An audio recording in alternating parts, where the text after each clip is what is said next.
매년 수많은 어르신들이 갑작스럽게 찾아온 뇌졸중을 겪습니다. 아무런 징조도 없이 전혀 예상하지 못한 순간에 일어나곤 하죠. 그런데 만약 그 첫 신호들이 이미 우리 일상 속에 숨어 있었다면 어떨까요? 수십 년 동안 반복해온 평범한 아침 습관들이 조용히 뇌졸중 위험을 3배로 높이고 있었다면요. 오늘 이 자리에 다시 모신 분은 이 사실에 대해 수십 년간 경고해온 분입니다. 100세가 넘은 지금도 여전히 예리한 판단력을 유지하고 진료를 계속하고 계신 분으로서 더 늦기 전에 모든 어르신들이 꼭 알아야 할 이야기를 들려주실 예정입니다. 히노하라 시게아키 박사님, 다시 뵙게 되어 반갑습니다. 감사합니다. 언제나 큰 의미가 있는 자리입니다. 그렇습니다. 이건 제가 60 넘은 환자분들께 가장 자주 전하는 아주 긴급한 메시지 중 하나입니다. 뇌졸중은 어느 날 갑자기 생기는 게 아닙니다. 이미 신호는 존재하고 원인은 분명히 있으며 올바른 인식만 있다면 충분히 예방할 수 있습니다. 그리고 그 시계는 매우 이른 시간부터, 바로 아침이 시작되는 순간부터 움직이기 시작합니다. 정말 가슴이 뜨끔해집니다. 우리는 보통 뇌졸중이라고 하면 갑작스러운 쓰러짐이나 말이 어눌해지는 증상, 한쪽 얼굴이 굳어버리는 장면을 떠올리곤 합니다. 그런데 지금 말씀하시는 건 그런 극적인 순간보다 훨씬 조용하게 아무렇지 않게 지나가는 일상 속에서 신호가 먼저 시작된다는 거군요. 이를테면 양치질을 하거나 신발끈을 매거나 첫 커피를 따르는 그 짧은 순간의 말입니다. 그래서 오늘 이 대화가 그토록 중요한 이유입니다. 이건 단순한 응급 상황에 대한 이야기가 아니라 그 이전에 몸이 보내는 작고 미묘한 신호들에 대한 이야기이기 때문입니다. 오늘 이 시간에는 그런 초기 증상들 많은 분들이 놓치기 쉬운 조짐들에 대해 나눌 겁니다.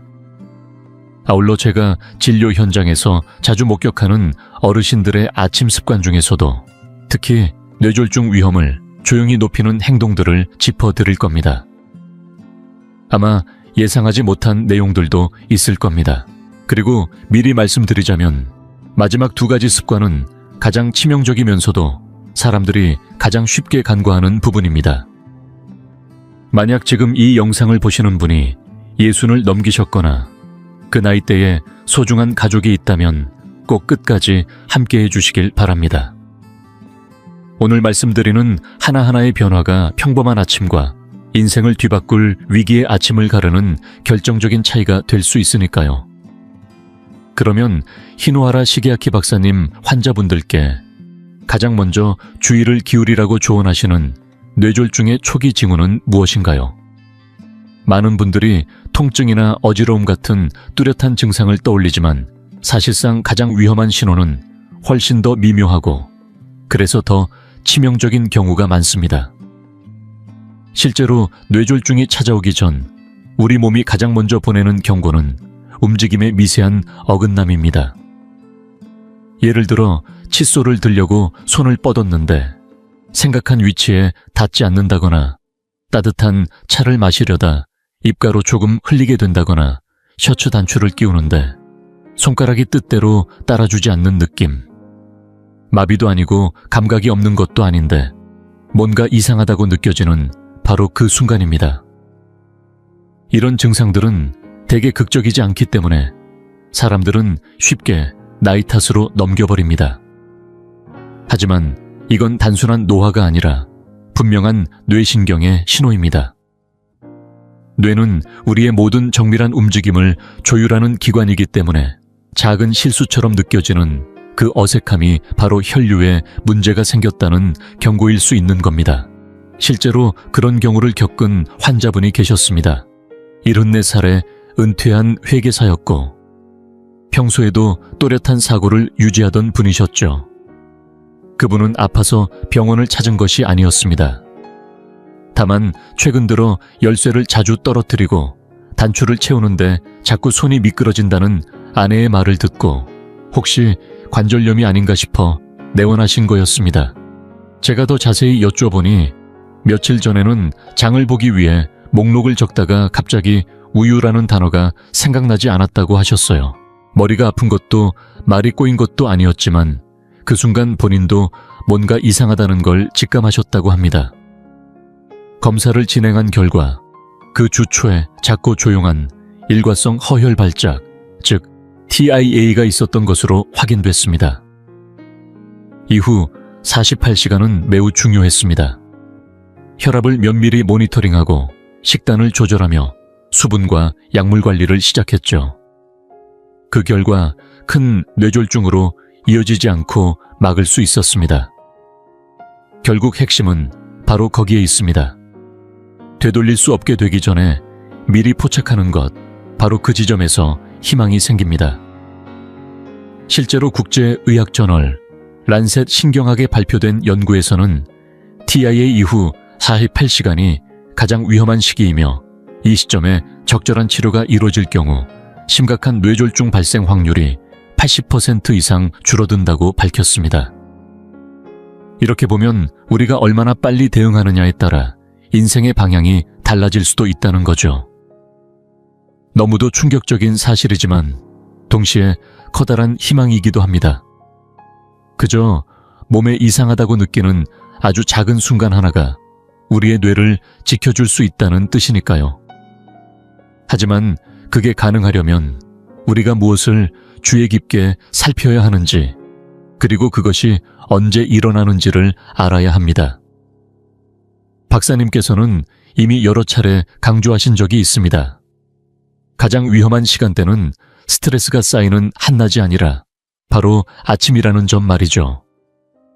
왜 그렇습니까? 그건 뇌가 우리보다 먼저 깨어나기 때문입니다. 특히 60세 이후에는 아침에 눈을 뜬 직후 1시간이 뇌졸중에 가장 취약한 시간대가 됩니다. 그 이유는 명확합니다. 밤새 수면을 취하는 동안 몸은 심하게 탈수된 상태가 되고 6시간에서 8시간 동안 물 한 모금 없이 혈액은 서서히 농축됩니다. 게다가 새벽 시간에는 코르티솔, 즉 스트레스 호르몬이 급격히 상승하고 많은 고령자들에게선 이와 함께 혈압도 같이 올라갑니다.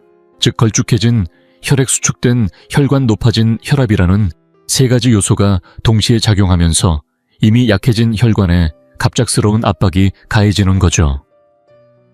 여기에 더해 많은 사람들이 아침을 정신없이 시작하면서 물도 마시지 않고 바로 스마트폰을 보거나 뉴스를 켜고 커피를 마시며 급하게 하루를 출발합니다.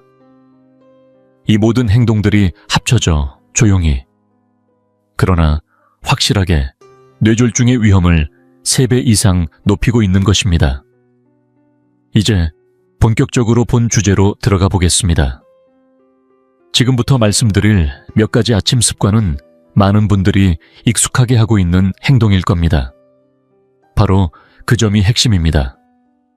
익숙하다는 이유만으로 매일 반복되지만 그 안에는 조용히 위험을 키우는 요소들이 숨어 있습니다. 특히 60세 이후에는 편리함이라는 것이 생각보다 비싼 대가로 돌아올 수 있습니다. 첫 번째 습관이 바로 그렇습니다. 가장 흔하면서도 가장 간과되는 실수, 바로 아침에 물을 마시지 않는 것입니다. 대부분의 어르신들이 아침에 눈을 뜨면 제일 먼저 찾는 것은 물이 아니라 커피입니다. 이를 닦고 스마트폰을 확인하고 그 다음 바로 커피포트를 올리는 것이 일상이 되어 있죠. 그러나 그 과정에서 물 한 모금 없이 하루를 시작하는 경우가 너무나도 많습니다. 이건 단순한 실수가 아니라 가장 위험한 선택 중 하나입니다. 우리 몸은 잠자는 동안 최소 6시간에서 8시간 넘게 아무런 수분도 섭취하지 않은 상태가 됩니다. 그 시간 동안 체내 수분은 빠져나가고 혈액은 점점 끈적해집니다. 물 한 모금 없이 아침을 시작한다는 것은 말하자면 건조한 스펀지를 그대로 심장과 뇌에 연결한 채 작동시키는 것과 같습니다. 끈적해진 피는 순환 속도가 느려지고 쉽게 엉기며 결국 심장과 뇌에 과부하를 주게 됩니다. 실제로 유럽 신경학 저널에서 발표된 한 연구에 따르면 아침 수분 부족은 처음 발생하는 허혈성 뇌졸중의 48%와 관련이 있었습니다. 유전도 아니고 식단 문제도 아니었습니다. 그저 탈수였다는 사실이죠. 거의 절반 가까운 비율입니다. 단지 아침에 물 한 잔을 마셨느냐, 마시지 않았느냐가 이렇게 큰 차이를 만들어낼 수 있는 것입니다. 그렇다면 아침에 무엇을 해야 할까요? 정답은 생각보다 간단합니다. 눈을 뜨고 가장 먼저 해야 할 일, 커피보다 먼저, 약보다 먼저, 뉴스보다 먼저 해야 할 일은 바로 미지근한 물 한 잔을 마시는 것입니다. 차갑지 않은 천과 비슷한 온도의 물을 한 컵 가득 마시는 것만으로도 뇌는 다시 깨어나기 시작합니다. 이건 입을 적시는 행위가 아니라 뇌를 다시 적셔주는 작업입니다. 이 말을 들으니 문득 제 자신이 떠오릅니다. 아침마다 아무 생각 없이 커피를 먼저 마시고 물은 전혀 마시지 않은 채 뉴스 속 자극적인 소식에 휩싸였던 수많은 아침들. 그리고 저만 그런 건 아니라는 걸 압니다. 수많은 분들이 같은 실수를 반복하고 계시죠. 히노하라 시게아키 박사님께서는 이렇게 말씀하셨습니다. 뇌는 자극을 먼저 원하는 것이 아닙니다. 흐름을 먼저 원합니다. 커피는 자극이지만 물은 순환입니다. 뇌는 먼저 순환을 원합니다. 이 말을 듣고 나니 모든 것이 분명해졌습니다. 제가 박사님의 접근을 좋아하는 이유가 있습니다. 그건 공포를 조장하지 않는다는 점입니다. 두려움을 주기보다 뇌가 본래 하고 싶어 하는 일을 우리가 방해하지 않도록 돕자는 것입니다. 뇌는 흐르기를 원하고 몸은 회복하려 합니다. 우리가 해야 할 일은 그 흐름을 막지 않는 것, 단지 그것뿐입니다. 좋습니다. 그럼 다음 습관으로 넘어가 보겠습니다. 그렇다면 다음으로 짚어볼 아침, 습관은 무엇일까요? 히노하라 시게아키 박사님께서 말씀하신 두 번째 위험 습관은 놀랍게도 많은 이들이 무심코 반복하고 있지만 거의 언급되지 않는 행동입니다. 바로 눈을 뜨고 난 뒤 너무 오랫동안 침대에 앉아만 있는 것입니다. 생각해보세요. 아침에 일어나자마자 멍하니 앉아 스마트폰을 확인하거나 창밖을 멍하니 바라보거나 아무런 움직임 없이 침대 가장자리에 앉아 20분, 30분씩 시간을 보내는 일. 익숙하지 않으신가요? 많은 분들이 이를 느긋한 여유 또는 몸을 깨우는 시간이라고 생각하지만 박사님은 단호히 말합니다. 그 순간이야말로 뇌졸중 위험이 조용히 높아지는 시간대라는 것입니다. 60세가 넘어가면 우리 몸의 혈관은 점점 탄력을 잃고 단단해지기 시작합니다. 밤새 수평 자세로 누워있다가 갑자기 움직이지도 않은 채 오랫동안 앉아있으면 다리 쪽으로 몰린 혈액이 위로 돌아가지 못한 채 정체되기 시작합니다. 이 혈액의 정체는 심장이 다시 펌프질에 순환시키기 위해 더 많은 압력과 에너지를 요구하게 되고 결국 심장과 뇌에 과부하를 유발할 수 있는 조건이 만들어지는 것입니다. 문제는 이 정체된 혈액이 단지 느리게 흐르는 것에 그치지 않는다는 점입니다. 이미 혈관에 찌꺼기나 혈전이 존재하는 분들에게는 갑작스러운 움직임이 오히려 그 혈전을 위로 올려보내는 방아쇠가 될 수 있습니다. 박사님은 실제로 화장실에서 일어난 뇌졸중 사례들을 종종 목격했다고 말합니다. 누워있다가 갑자기 일어나 변기에 앉아 무리하게 힘을 주는 순간 혈류가 급격히 변하면서 치명적인 결과를 초래하는 경우도 있다는 것입니다. 그렇다면 어떻게 해야 할까요? 박사님은 말합니다. 서두르지 말되 너무 오래 멈추지 말라고. 즉, 천천히 눈을 뜨되 조금씩 몸을 움직이는 루틴을 반드시 포함하라는 것입니다. 아주 간단합니다. 침대에서 완전히 일어나기 전에 발목을 천천히 돌려주고 발가락을 오므렸다 폈다 하는 것부터 시작합니다. 그런 다음 상체를 일으켜 앉을 때는 목을 좌우로 돌리고 어깨를 천천히 원을 그리듯 풀어줍니다. 마지막으로 조심스럽게 일어나 가볍게 제자리에서 걸어보는 것도 좋습니다. 이 모든 과정은 단 2분 길어야 3분이면 충분합니다. 하지만 이 짧은 이후 3분이 하루 전체를 좌우할 수 있는 건강의 분기점이 될 수 있습니다. 우리는 흔히 위험을 무리하는 행동에서만 찾습니다. 너무 많이 움직이거나 너무 격하게 운동하거나 과도한 스트레스를 받는 상황에서 위험이 온다고 생각하죠. 하지만 박사님은 이렇게 말씀하십니다. 고요함에도 위험이 숨어 있다고. 아무것도 하지 않는 상태. 아무 움직임 없이 앉아있는 그 정적인 시간이야말로 고령자의 혈관에는 큰 부담으로 작용할 수 있습니다. 장수란 거창한 변화로 만들어지는 것이 아닙니다. 큰 노력이 아닌 이런 작고 똑똑한 습관의 축적이 결국 삶의 방향을 바꾸게 됩니다. 박사님께서 늘 강조하시듯 오래 살기 위한 비결은 두려움이 아닌 지혜에서 옵니다. 그리고 그 지혜는 아주 사소한 순간들 속에 숨어 있습니다. 눈을 뜬 그 순간부터 몸을 다시 천천히 깨워주는 것, 그게 바로 그날 하루를 건강하게 열어가는 첫걸음입니다. 이번에는 세 번째 아침 습관에 대해 이야기해 보겠습니다. 이 부분은 정말 많은 분들, 특히 은퇴 후 일상의 리듬이 느슨해진 분들에게 해당되는 이야기입니다. 히노하라 시게아키 박사님께서도 이렇게 말씀하셨습니다. 60세 이후 뇌졸중 위험을 높이는 세 번째 습관은 바로 아침 식사를 거르는 것입니다. 여기서 말하는 거르는 것은 푸짐한 한상을 말하는 것이 아닙니다. 어떤 형태든 최소한의 영양 섭취조차 하지 않고 하루를 시작하는 것을 말합니다. 실제로 많은 어르신들이 아침에 일어나 커피부터 마시고 약을 챙겨 먹고 아무것도 먹지 않은 채 몇 시간을 보내곤 합니다. 입맛이 없다, 아침은 원래 안 먹는다, 간헐적 단식을 시도 중이다 라는 이유로 아침을 건너뛰는 것이 이제는 일상이 되어버렸죠. 하지만 히노하라 시게아키 박사님은 단호하게 경고합니다. 60세 이후에는 그런 습관이 뇌에 직접적인 위험으로 연결될 수 있습니다. 왜냐하면 뇌는 혈당 즉 포도당을 에너지원으로 사용하는데 저장 기능이 거의 없기 때문입니다.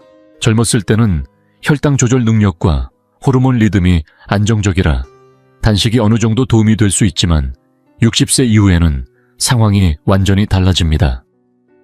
저혈당에 대한 저항력이 약해지고 수면 중 탈수 상태가 겹치면 아침에 아무것도 먹지 않는 그 공복 상태가 뇌에 심각한 부담이 됩니다.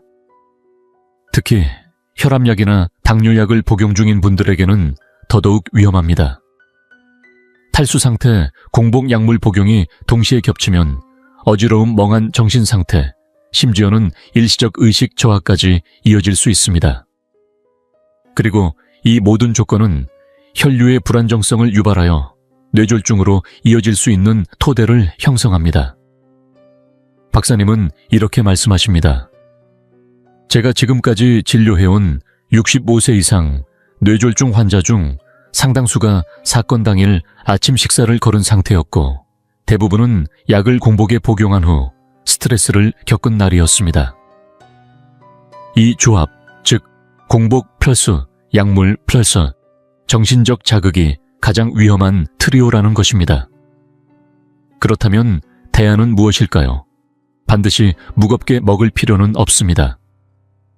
박사님은 작고 단백질이 풍부한 아침 식사를 권장합니다.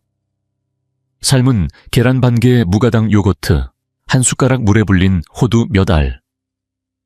이것만으로도 혈당을 안정시키고 뇌에게 오늘도 에너지를 공급하고 있다는 신호를 줄 수 있습니다. 이건 누구나 할 수 있는 변화입니다. 입맛이 없다고 해도 약을 먹기 위해 억지로 뭔가를 삼켜야 한다고 생각하지 말고 뇌에 안전벨트를 매준다는 생각으로 접근하면 됩니다. 결국 이건 입맛의 문제가 아니라 혈액순환과 생체 리듬의 문제입니다. 이 이야기를 들은 진행자도 이렇게 고백합니다. 그 말씀이 참 가슴 깊이 와닿네요. 저는 수년 동안 아침을 거르는 걸 일종의 절제라고 생각했어요. 뭔가 몸에 좋고 의지가 강한 것처럼 느꼈거든요. 그런데 지금 보니 그건 절제가 아니라 뇌가 가장 필요로 하는 순간에 가장 중요한 것을 주지 않는 행동이었네요. 이에 박사님은 부드럽게 웃으며 이렇게 답하셨습니다. 그렇게 생각하는 분들, 특히 남성 어르신들 중에 꽤 많습니다. 그런데 60세 이후에는 선택이라는 말이 사라져야 할 때도 있습니다. 특히 혈류순환과 관련된 문제라면 선택이 아닌 필수로 바꿔야 합니다. 이제 네 번째 습관으로 넘어가겠습니다. 이 부분은 말 그대로 조용한 독약처럼 아침을 삼켜버리는 습관입니다. 이름하여 아침부터 스트레스를 급하게 끌어안는 습관입니다.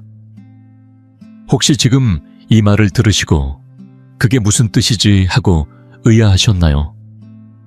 히노하라 시게아키 박사님은 이 표현을 이렇게 설명하십니다. 눈을 제대로 뜨기도 전에 뉴스를 확인하고 아침 식사 자리에서 이메일을 읽고 배우자와 오늘 일정으로 실랑이를 벌이는 것. 이 모든 게 스트레스를 쌓는 것이 아니라 아침부터 부어놓는 것과 같다고 말이죠. 사실 우리의 뇌는 잠에서 깨어난 직후 여전히 불안정한 상태입니다. 뇌는 아직 인지 능력을 완전히 회복하지 못했고 이 시점에서 코르티솔, 즉 스트레스 호르몬은 이미 정점으로 치솟아 있습니다. 동시에 혈압도 자연스럽게 올라가는 시간이죠. 이 상태에서 정신적 긴장을 추가로 얻는다면 단순한 스트레스를 넘어서 신체 전체에 생리학적인 압박이 가해지는 것입니다.